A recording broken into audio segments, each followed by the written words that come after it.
좁은 문으로 들어가라. 멸망으로 인도하는 문은 크고 그 길이 넓어 그리로 들어가는 자가 많고 생명으로 인도하는 문은 좁고 길이 협착하여 찾는 이가 적음이니라. 아멘. 생명의 하나님, 우리의 생명을 굳건히 해주신 주님께 찬미와 감사와 감사의 예배를 드립니다. 주님, 영광을 받아주시옵소서. 예수님의 이름으로 기원하옵나이다. 아멘.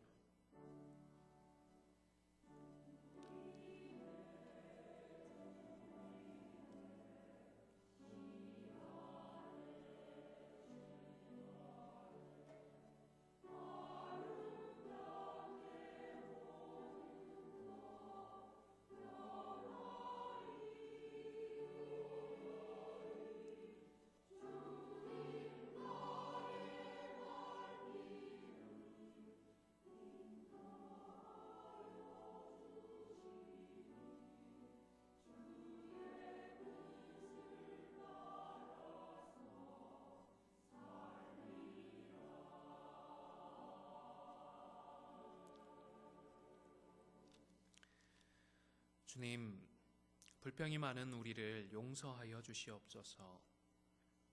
만족을 바라는 우리의 욕심이 끝이 없고 남을 섬기기는커녕 인정을 받지 못하여도 마음이 상하여 불평을 했습니다. 우리 속에 분노들이 쌓이고 악독함이 되고 그럼에도 헤어나오지 못하는 우리를 불쌍히 여겨주시옵소서. 이 시간 겸손한 심령으로 우리의 삶을 돌아보며 함께 참회 기도를 드리겠습니다. 주님 불쌍히 여겨주시옵소서. 긍휼히 여겨주시옵소서. 용서하여 주시기를 간절히 소원합니다. 남들을 불평하고 원망하고 감사할 줄 모르고 만족하지 못하는 욕심 많은 우리를 용서하여 주시옵소서. 자격 없는 저희들임을 압니다만 주님 보혈만을 의지합니다. 주님의 십자가 보혈로 우리를 덮으시고 우리를 맞아 주시옵소서. 우리를 정결케 하시고 예배 가운데로 인도하여 주시고 우리를 통하여 영광 받아 주시며 하나님의 임재를 우리 가운데 허락하여 주시옵소서.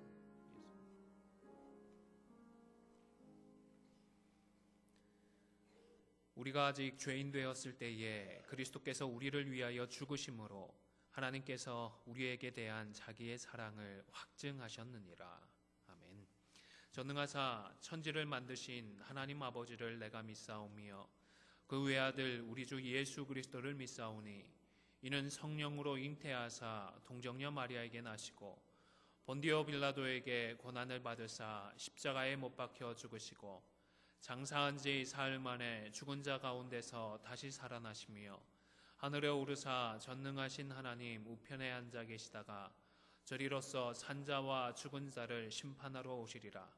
성령을 믿사오며 거룩한 공회와 성도가 서로 교통하는 것과 죄를 사하여 주시는 것과 몸이 다시 사는 것과 영원히 사는 것을 믿사옵나이다. 아멘.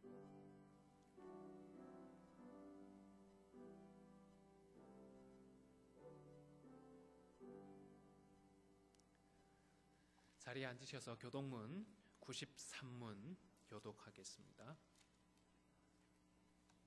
교독문 93문입니다.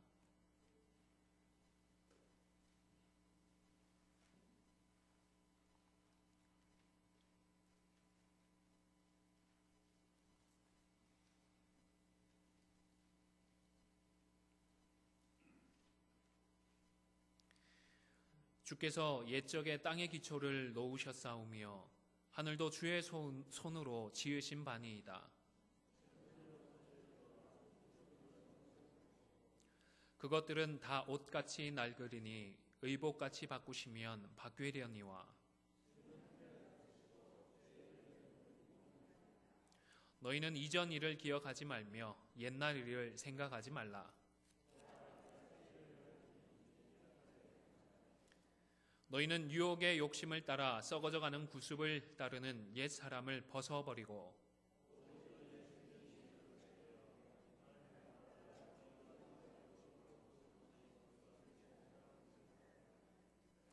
그런즉 누구든지 그리스도 안에 있으면 새로운 피조물이라.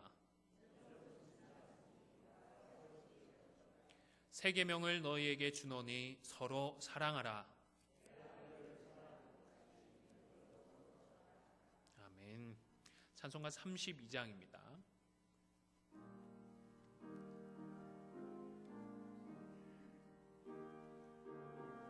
통일 찬송가 48장입니다.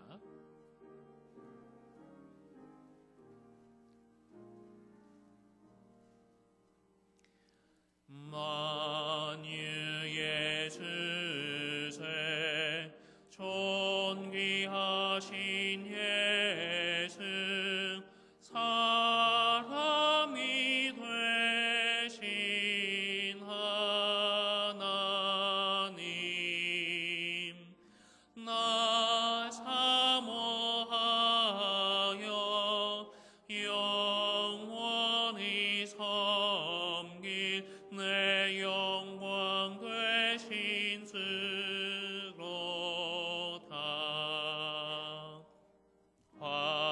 화려한 동산 무성한 저수목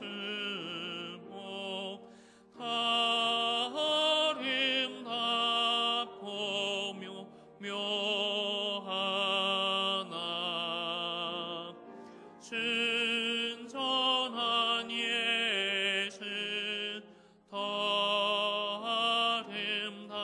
아름다워 봄 같은 기쁨 주시네. 광명한 해와 명랑한 저 달빛 수많은 별들 빛나나 주 예수 빛은 더 찬란하여 참 비교할 수 없도다.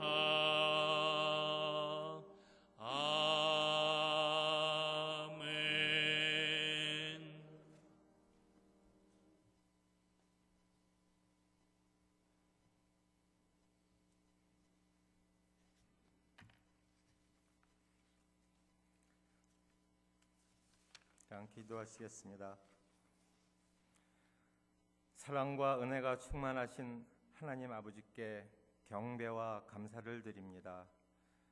죄로 말미암아 절망과 좌절 속에 멸망의 구덩이에 빠질 수밖에 없는 저희들 크신 은총과 사랑으로 구원하여 주시고 하나님의 백성으로 삼아 주셔서 기쁨과 환희의 삶을 살 수 있도록 인도해 주신 주님의 귀한 은혜를 이 시간 진심으로 감사드립니다.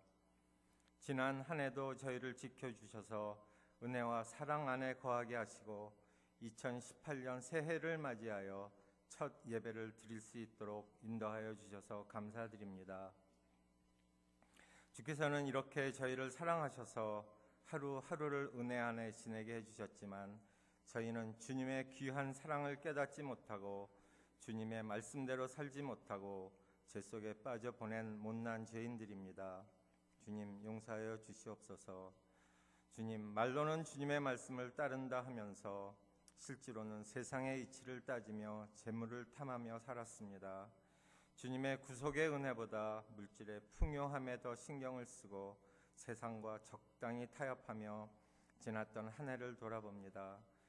귀가 있어서 듣긴 듣되 정말 들어야 할 주님의 권면을 듣지 못하고 눈이 있어 보긴 보되 헛된 것에 사로잡힐 뿐 주님의 영광의 보좌를 보지 못하는 저희의 무능함과 부족함을 용서하여 주시고 이 시간 저희의 심령을 새롭게 변화시켜 주셔서 주님의 복음의 진리를 확실히 깨닫게 신뢰하게 하여 주시옵소서. 올 한 해는 주님과 죄악 사이에서 머뭇거리지 말고 진심으로 주님을 사랑하며 살아가게 하옵소서.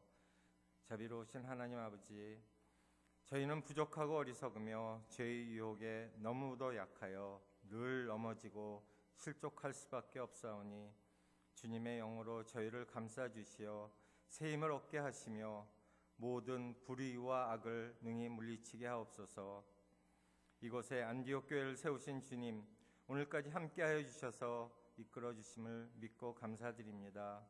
주님께서 친히 세우신 귀한 제단이오니 이 교회가 주님의 몸으로서 합당한 교회로 꿋꿋이 설 수 있게 인도하여 주옵소서. 이 세상에 빛이 되어 주님 오실 날만을 기다리는 뭇 성도들의 구원의 방주 역할을 감당할 수 있게 하옵시고, 영원한 참 빛이신 주님을 발견하도록 일깨워주는 교회 되게 하옵소서. 주님의 삶을 본받고 따르는 교회가 되어서 구원을 갈망하는 뭇 심령들이 이 제단을 통하여 주님의 사랑을 깨닫고 진리의 말씀으로 인도되어 새로운 삶을 영해하게 하시고, 주님 앞으로 나온 성도들이 믿음과 소망과 사랑에 가득 차서 위로 하나님을 참되게 경외하고 아래로 이웃과 형제를 사랑하는 아름다운 교회 되게 하옵소서.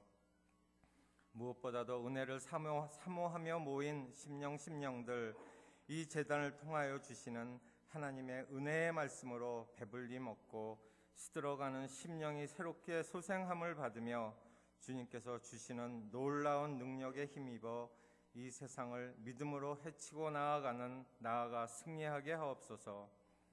특별히 주님께서 보내어 주시고 귀하게 들어 쓰시는 목사님, 주님께서 능력의 장중에 붙들어 주시며 그가 사랑과 헌신으로 주님께서 맡겨주신 양떼를 이끌어 나갈 때 주님께서 친히 지팡이가 되어 주셔서 힘 있는 말씀의 역사가 나타나게 하옵소서. 또 주님께서 친히 기름 부어 세우신 당회 위에 함께 하셔서 믿음의 본을 보이며 교회를 위하여 섬기는 종으로서의 자세를 잊지 않게 하옵시고, 이 교회의 기간마다 주님께서 주관하여 주셔서 살아 움직이며 주님의 교회를 위하여 맡겨진 몫을 성실히 감당할 수 있는 충성스러운 기간 되게 하옵소서. 오늘 이렇게 저희를 불러주신 주님, 저희가 마음과 몸을 합쳐 주님께 신령한 예배를 드리오니 이 예배를 주께서 흠양하여 주시고 성령께서 임재하여 주셔서 넘치는 은혜와 축복으로 우리의 심령을 충만하게 하여 주옵소서. 이 예배의 시종을 주님께 부탁드리오며 공로 없는 죄인 예수님의 이름 의지하여 기도드리옵나이다. 아멘.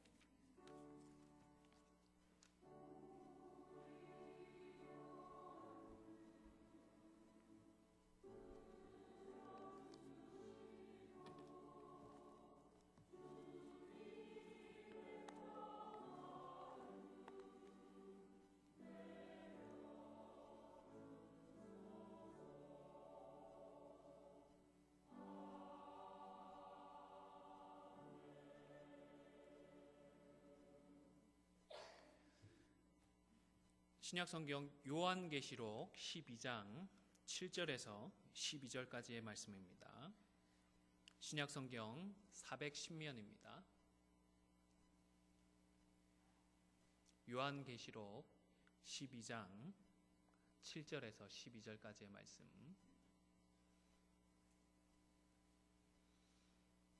제가 먼저 7절 말씀 봉독하겠습니다. 하늘에 전쟁이 있으니 미가엘과 그의 사자들이 용과 더불어 싸울세 용과 그의 사자들도 싸우나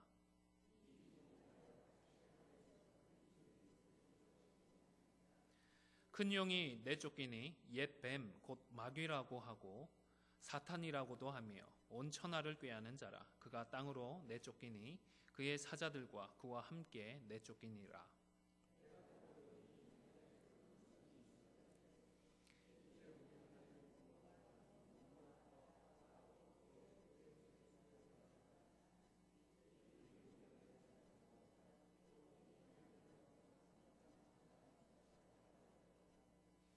또 우리 형제들이 어린 양의 피와 자기들이 증언하는 말씀으로써 그를 이겼으니 그들은 죽기까지 자기들의 생명을 아끼지 아니하였도다.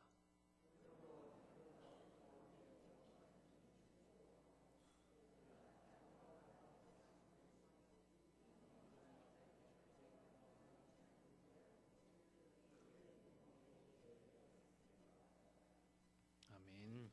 찬양대 찬양으로 하나님께 영광 돌리겠습니다.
오늘 함께 읽었던 이 본문의 말씀으로 이기셨습니까? 라는 제목으로 함께 잠시 말씀의 은혜를 나누고자 합니다. 우리가 할 수 없는 것들이 꽤 많이 있습니다. 그 중에 하나가 우리는 미래를 알 수 없다라는 것입니다. 사실 미래를 알 수 없다는 사실이 우리에게 은혜이고 복이기도 합니다. 어떻게 정해졌는지가 알 수 없으니까 나름의 긍정적인 소망들, 기대들, 희망을 가지고 미래를 준비할 수 있기 때문입니다. 하지만 동시에 좀 불안한 것도 사실입니다. 이게 노력하지만 될까? 내가 애쓴다고 열매들이 제대로 맺혀질까? 걱정이 되고 염려가 되고 불안이 되는 것입니다. 그래서 마음속에 미래에 대해서만큼은 남들보다도 내가 조금만 더 디테일하게 알 수 있으면 좋지 않을까라는 소망들을 품게 되는 것 같습니다. 그래서 믿지 않는 사람들은 정초가 되면 누구를 많이 찾죠? 점쟁이들을 많이 찾아가는 것 같습니다. 뿐만 아니라 우리가 미래를 모르기 때문에 요한계시록에도 그런 의미에서 좀 관심을 많이 갖지 않나 생각을 합니다. 심지어 예수님을 믿지 않는 사람들조차도 미래에 대한 궁금증으로 계시록을 펴보는 사람들이 있을 정도이니 말입니다. 우리 성도들도 복음서나 다른 서신서를 읽을 때와는 조금 다른 기대들, 다른 소망들을 품고 계시록을 읽게 되지 않나 생각을 합니다. 미래에 대한 불안감을 해소하고 대비하고자 하는 그런 마음들이 작용하는 것이 아닐까 생각을 합니다. 그러나 정말로 우리에게 중요한 것은 무엇이겠습니까? 남들보다 미래를 조금 더 알고 조금 더 잘 대비하는 것이겠습니까?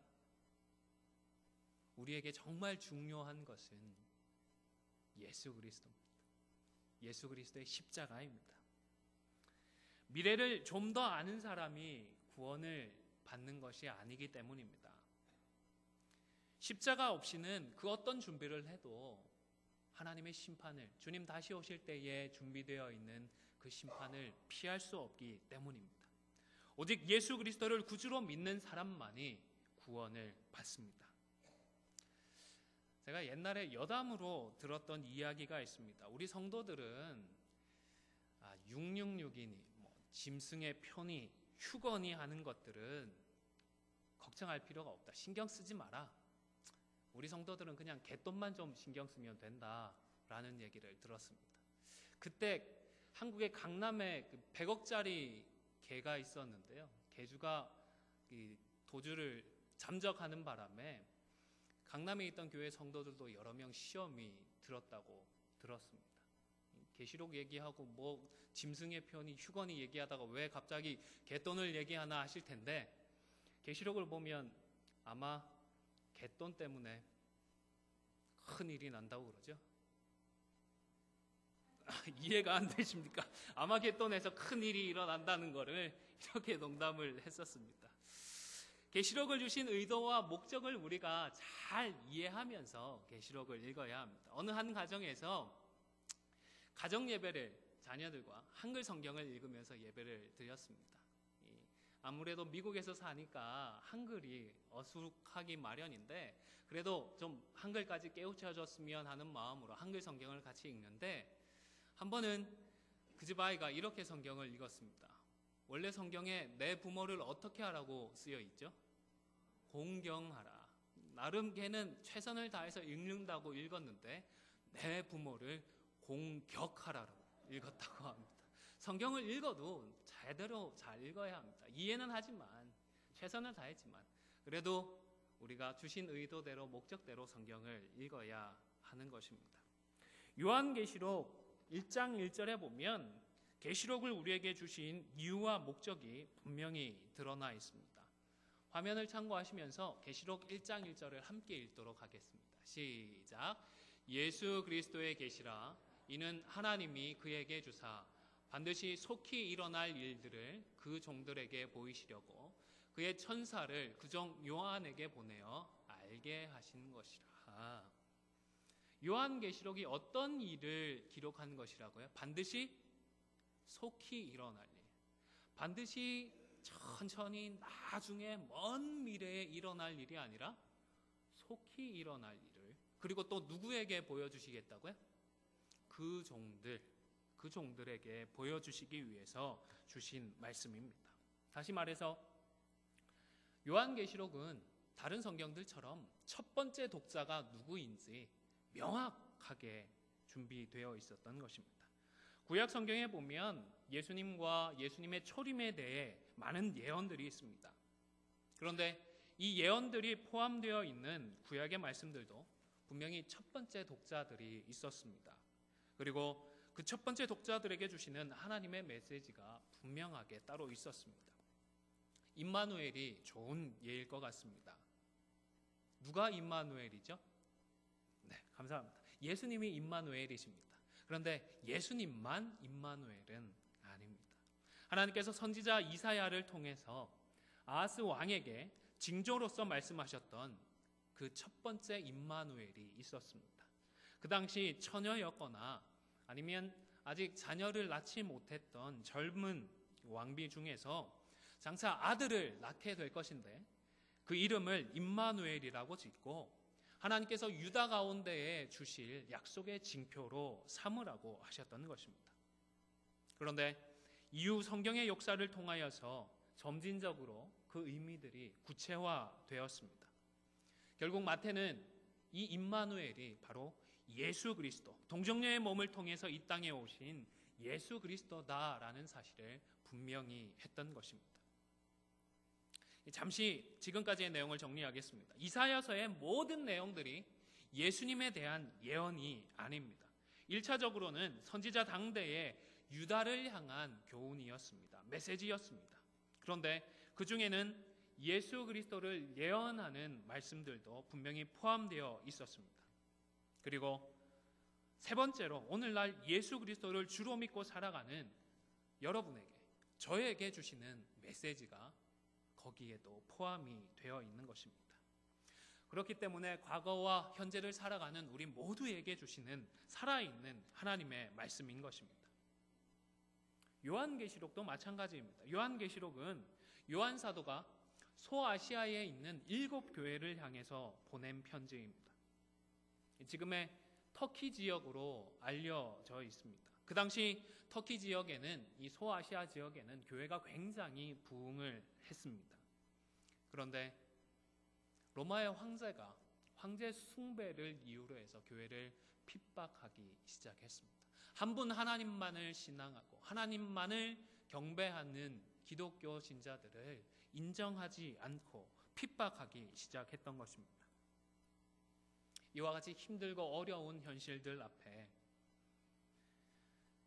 일부이기는 했지만 하나님 왜 이런 일까지 우리에게 허락하십니까? 하나님 우리를 사랑하신다면서요. 우리를 위해서 독생자까지 보내어 주셨는데 왜 이런 일을 우리에게, 이런 어렵고 힘든 현실을 우리에게 허락해 주십니까? 의문을 갖기도 했던 것입니다. 이런 상황 가운데 처해 있는 성도와 교회들에게 요한계시록을 통하여서 그럼에도 불구하고 교회와 성도는 하나님 앞에서 바른 모습을 가져야 하고, 그리고 앞으로의 상황이 더 좋아지는 것이 아니라 더 어렵고 치열하고 고통스러운 현실이 찾아올 수도 있겠지만 믿음으로, 예수 그리스도를 신앙하는 그 믿음으로 살아야 할 것을 권면을 하는 것입니다. 이것이 당시에 첫 번째 독자들에게 요한계시록을 통하여 주고자 하셨던 하나님의 메시지이고, 그 다음으로 이제 우리를 살아가는, 오늘을 살아가는 우리들에게 주시는 말씀의 의미가 있는 것입니다. 서두에 말씀을 드렸듯이 미래에 대한 호기심이나 걱정은 우리가 쉽게 풀 수 없다는 것을 알면서도 체념이 되거나 포기하기 어려운 그런 과제인 것 같습니다. 계시록을 읽으면서도 우리의 미래에 대해서 하나님께서 특별하게 숨겨두신 것이 있고, 혹 내가 그것을 깨달을 수 있지는 않을까, 드러내놓고는 아니더라도 막연하게나마 그런 소망들을 품게 되는 것 같습니다. 여러분, 하나님은 그런 숨겨진 비밀들을 우리가 깨달을 수 있는 다른 여지를 남겨주시지 않으셨습니다. 왜냐하면 요한계시록이 성경의 마지막 성경이기 때문입니다. 구약 성경에 숨겨져 있던 예언의 말씀들은 신약 성경이 주어짐으로 하여서 우리가 명확하게 이해하고 깨달을 수가 있습니다. 구약시대 때 하나님께서 이렇게 말씀하셨던 것들이 결국에는 이것을 위해서 예수 그리스도를 향하여서 주신 말씀이었구나. 신약 성경을 통해서 우리는 분명하게 알 수 있지만 혹 계시록에 숨겨진 하나님의 메시지가 있다 하더라도 우리는 그것을 비교해서 깨달아 알 수 있는 다른 성경이 주어져 있지 않습니다. 우리는 이 사실을 기억해야 합니다. 베드로 사도는 예언은 사사로이 풀지 말라고 권면을 했습니다. 베드로후서 1장 20절 말씀을 같이 한번 읽겠습니다. 시작. 먼저 알 것은 성경의 모든 예언은 사사로이 풀 것이 아니니. 아멘.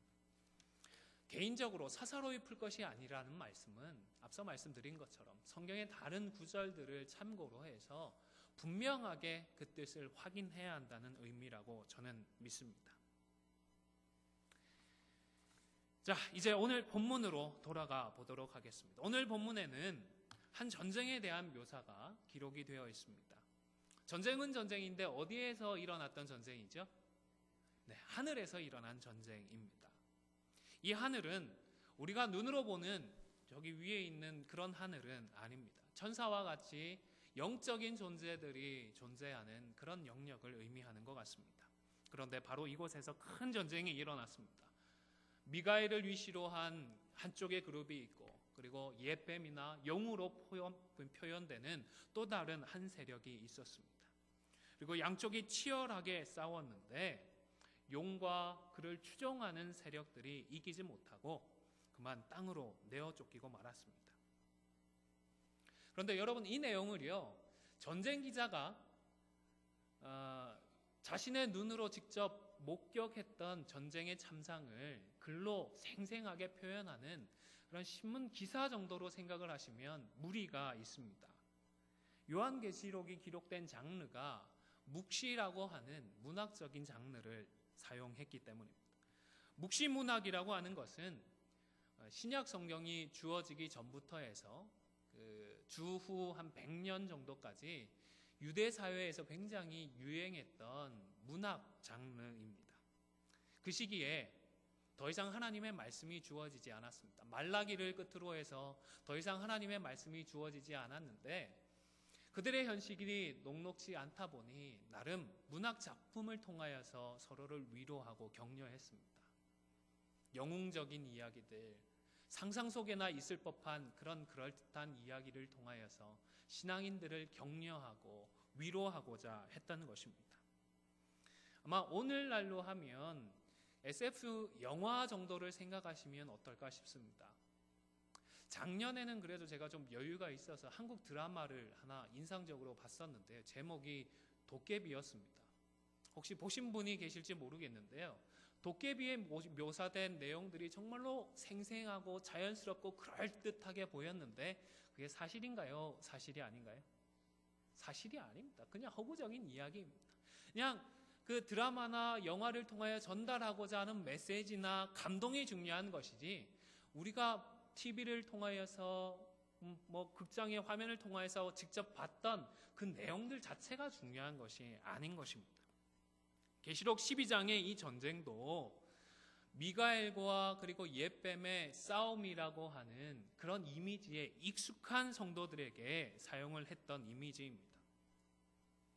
소아시아에 있었던 7교회 성도들은 그 내용을 듣게 되었을 때에 편지를 통하여 이 내용을 읽게 되었을 때에 이 내용이 바로 예수님께서 십자가에서 죽으시고 부활하신 그 사건에 대한 설명이라는 사실을 알았던 것입니다. 빼앗긴들에도 봄은 오는가라고 하는 유명한 시가 있습니다. 이상화 씨라고 하는 시인이 쓴 그 시인데요. 그 내용을 만약에 다른 나라의 글로 번역을 해서 외국인들에게 읽힌다고 한번 생각을 해보시기를 바랍니다. 그것을 읽으면서 어떻게 이해를 할까요? 아마 누군가가 자기 땅을 농토를 억울하게 뺏겨가지고 그런 억한 마음에 이런 글을 쓰지 않았을까? 이런 정도로 이해를 하지 않을까 생각을 합니다. 그런데 일제의 그 고통 속에 있었던 우리의 선배들, 또 그 시대를 알고 있는 우리들이 이 시를 읽을 때에는 그 구체적인 내용이 일제에 빼앗겼던 조국에 대한 그 내용을, 감정을 표현한 시다라는 것을 대번에 이해를 할 수가 있습니다. 마찬가지인 것입니다.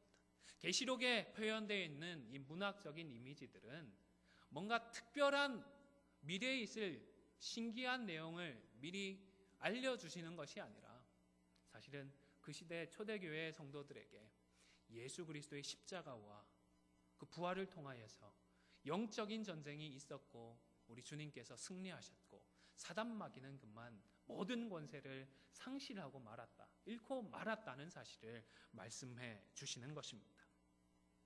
그리고 바로 이 사건이 믿음 때문에 지금 고난을 겪고 앞으로 더 큰 어려움을 겪게 될 교회들과 성도들에게 얼마나 중요한 사건인지를 계속해서 가르쳐 줍니다. 그리스도의 십자가와 부활로 참소자가 쫓겨났기 때문입니다.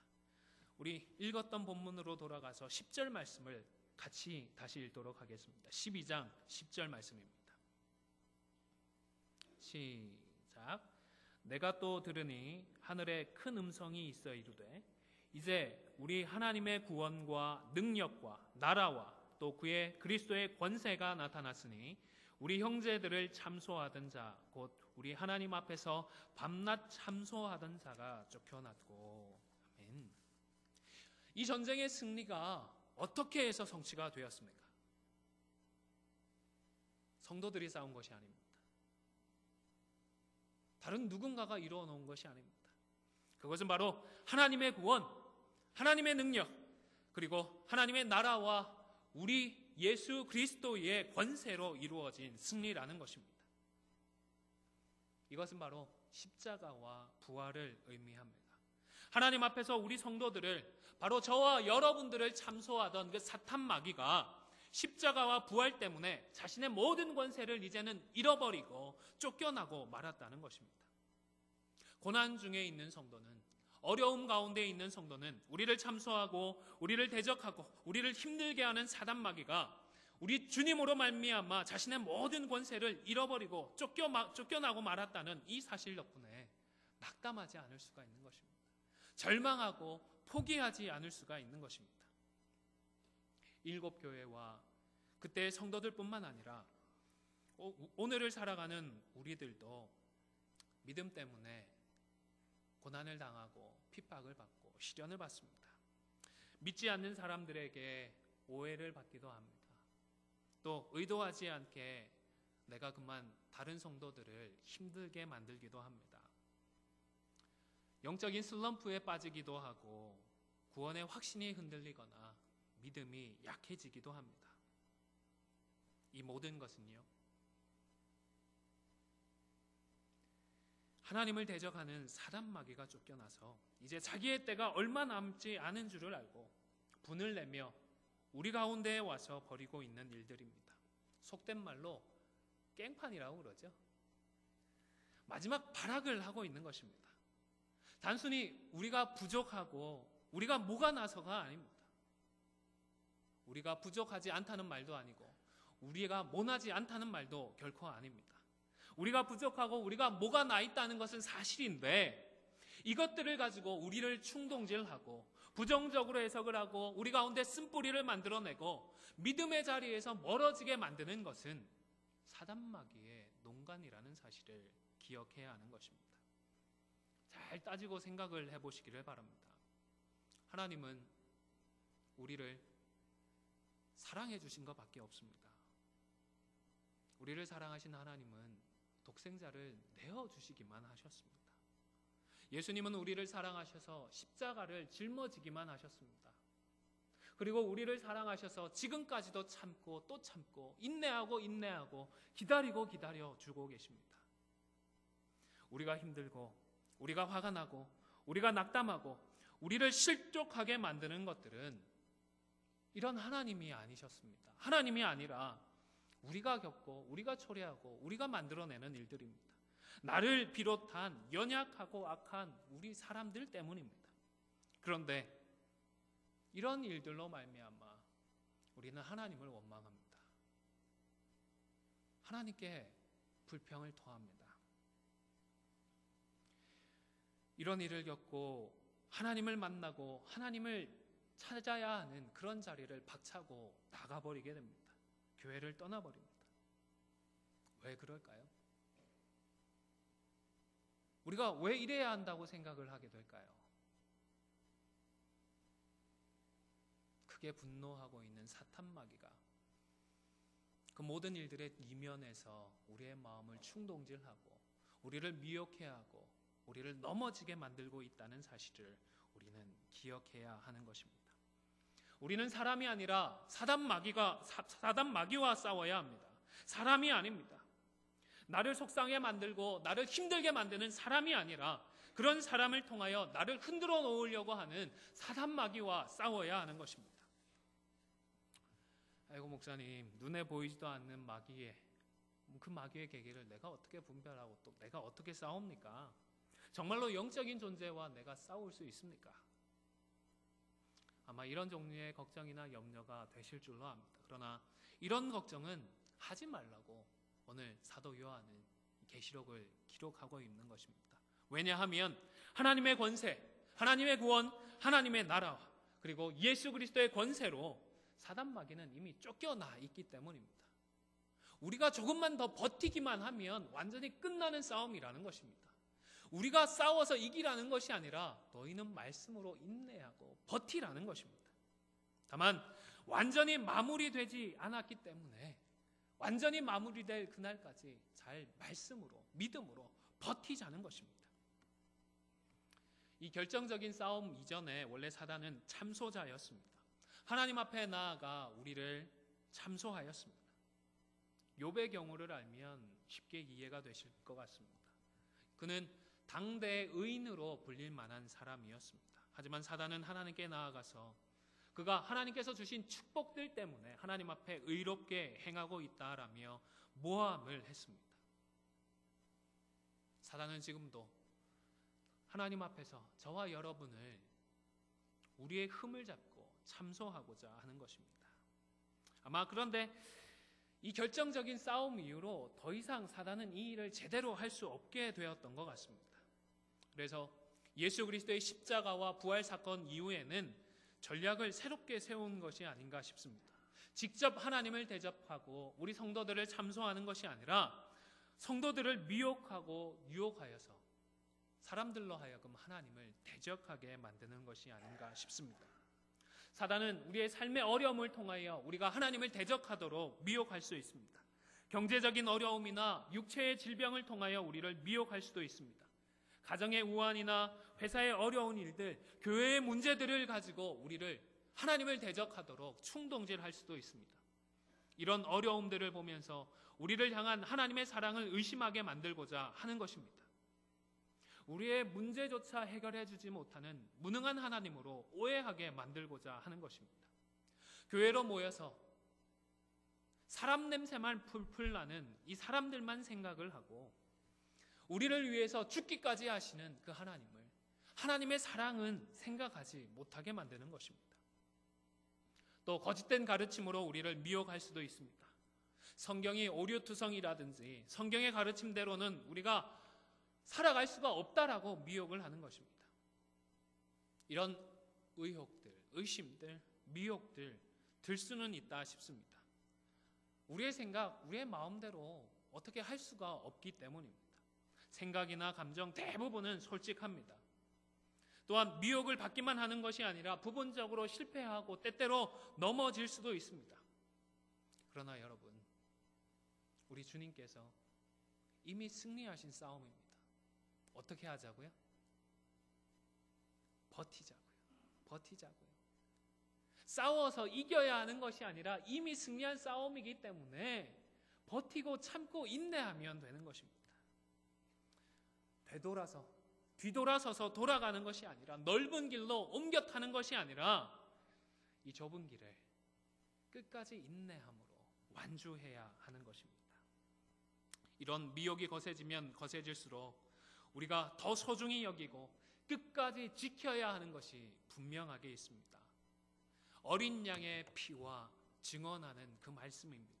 11절 말씀을 같이 한 번 더 읽도록 하겠습니다. 계시록 12장 11절 말씀 성경을 통하여서 한 번 더 같이 읽겠습니다. 시작. 또 우리 형제들이 어린 양의 피와 자기들이 증언하는 말씀으로써 그를 이겼으니 그들은 죽기까지 자기들의 생명을 아끼지 아니하였도다. 아멘. 어린 양의 피, 그리고 그 어린 양을 증거하는 이 말씀이 핵심입니다. 우리 예수님의 십자가의 보혈, 그리고 그 생명의 피 외에는 그 어떤 것도 우리들에게 참된 생명을 줄 수가 없습니다. 어린 양 되시는 예수님의 그 붉은 피만이 우리에게 진정한 승리를 허락해 주시는 것입니다. 그리고 이 어린 양의 피와 증거하는 말씀을 소중히 지킨 우리 성도는 마침내 즐거워할 수 있습니다. 우리 교회의 역사 속에는 예수의 증거를 지키기 위하여서 끝까지 인내하신 분들이 많이 있습니다. 우리도 끝까지 인내해야 합니다.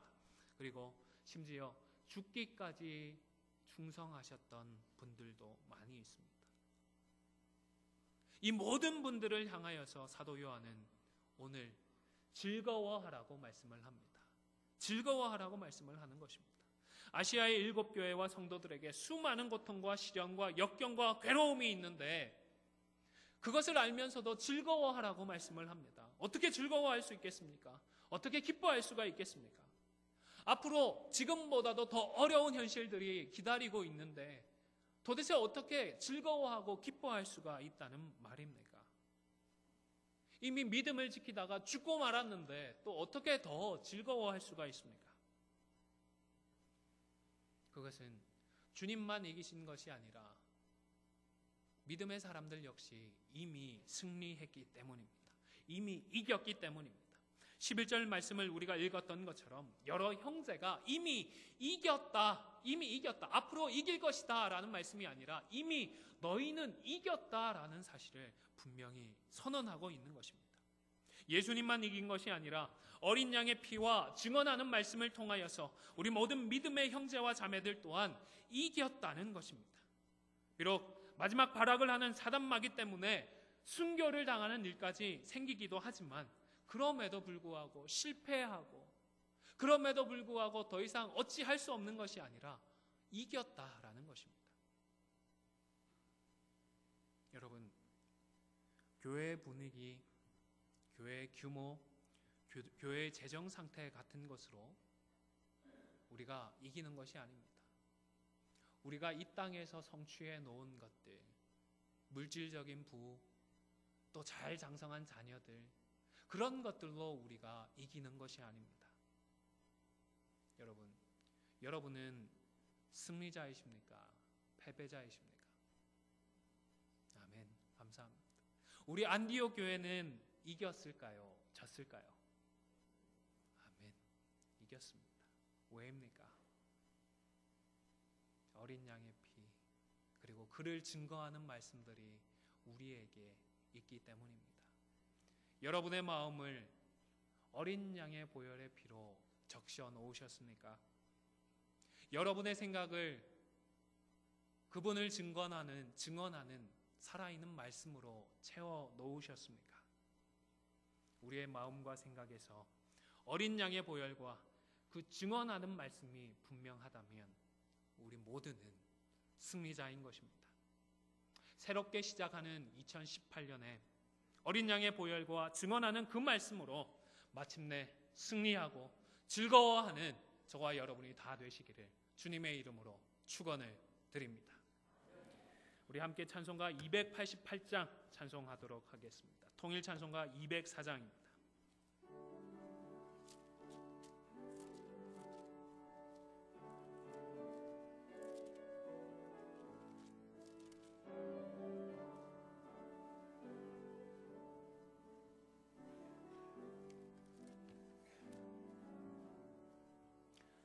예수를 나의 구주 삼고 성령과 피로써 거듭나니 세상에서 내 영혼이 하늘의 영광 누리도다. 이것이 나의 간증이요 이것이 나의 찬송일세. 나 사는 동안 끊임없이 구주를 찬송하리로다. 순전히 주께 맡긴 내 영 사랑의 음성을 듣는 중에 천사들 왕래하는 것과 하늘의 영광 보리도다. 이것이 나의 간증이요 이것이 나의 찬송일세. 나 사는 동안 끊임없이 구주를 찬송하리로다. 주 안에 기쁨 마음의 풍랑이 잔잔하니 세상과 나는 간 곳 없고 불속한 수만 보이도다. 이것이 나의 간증이요 이것이 나의 찬송일세. 나 사는 동안 끊임없이 구주를 찬송하리로다.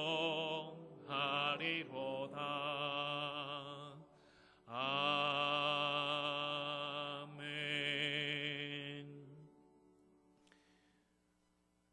좋으신 아버지 하나님, 우리에게 십자가와 부활을 허락하여 주신 하나님의 은혜에 감사하며 물질을 구별하여 10의 1로 드립니다. 감사의 예물로 드립니다. 신령 감사로 드립니다.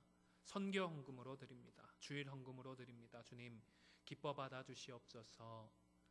이 예물을 통하여 몸된 교회와 하나님의 나라를 위하여 아름답게 사용하여 주시며 또한 하나님 앞에 마음과 뜻과 정성을 다하는 사랑하는 우리 성도들 생업을 주님 기억하시고 축복하시며 더욱더 귀한 것으로 풍성하게 채워 주시옵소서. 감사를 드리며 예수님의 이름으로 기도 올리옵나이다. 아멘.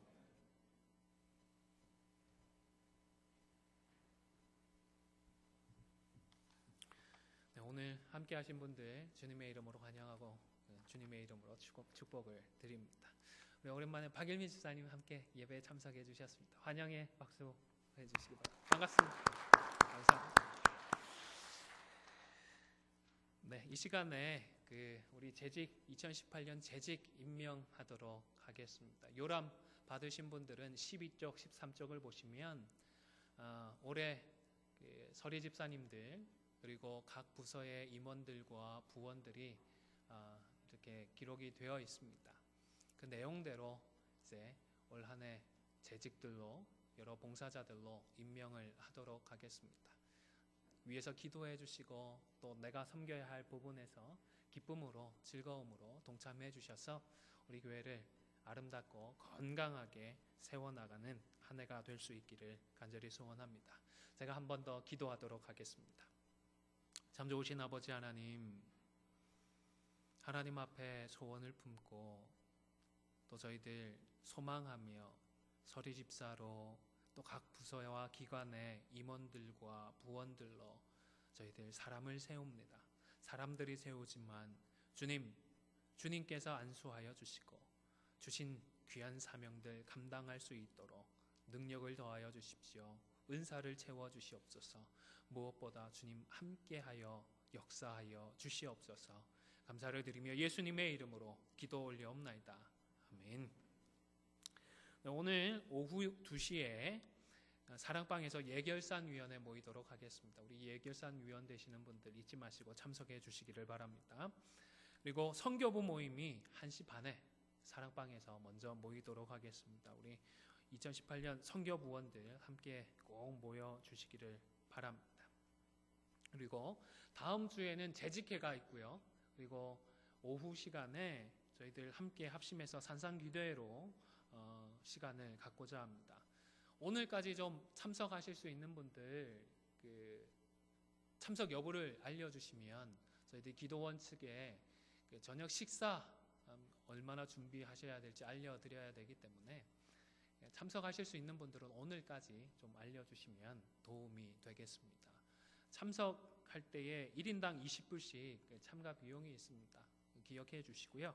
다음 주일 우리 성도들이 함께 기도원에 올라가서 집중해서 기도하려고 하는데 동참하기를 원하시는 분들은 저나 또 우리 장로님들에게 꼭 말씀해 주시기를 바랍니다. 2018년 요람이 나왔습니다. 한 분씩 수령해 주시고요. 혹 저희들 준비하느라 했지만 잘못된 내용이 있는 부분들 너그러이 양해해 주시고 또 알려주셔서 수정해 나갈 수 있도록 도와주시면 감사하겠습니다. 다른 광고 없으시면 이제 일어나셔서 함께 찬송하겠습니다.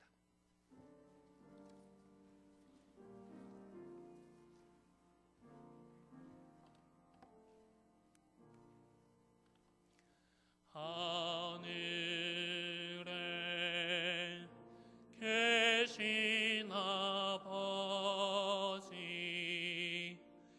이름 거룩하사 주님 나라 임하시고 뜻이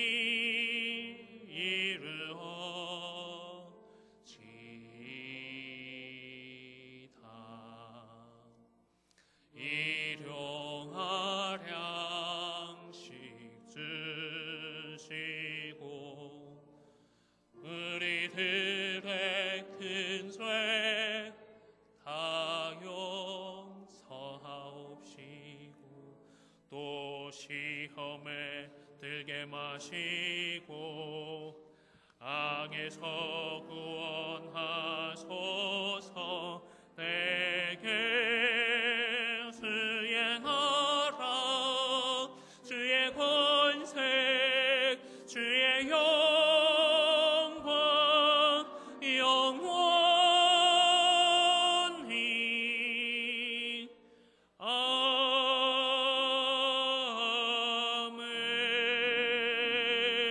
아멘. 지금은 우리 주 예수 그리스도의 은혜와 아버지 하나님의 크신 사랑과 성령의 교통하심이 주어진 2018년 한 해 동안 어린 양의 보혈과 증언하는 그 말씀으로 마침내 승리하고 즐거워하기로 소원하는 우리 모든 성도들 머리머리 위에 그리고 안디옥 교회 위에 지금부터 영원토록 항상 함께 있을지어다. 아멘.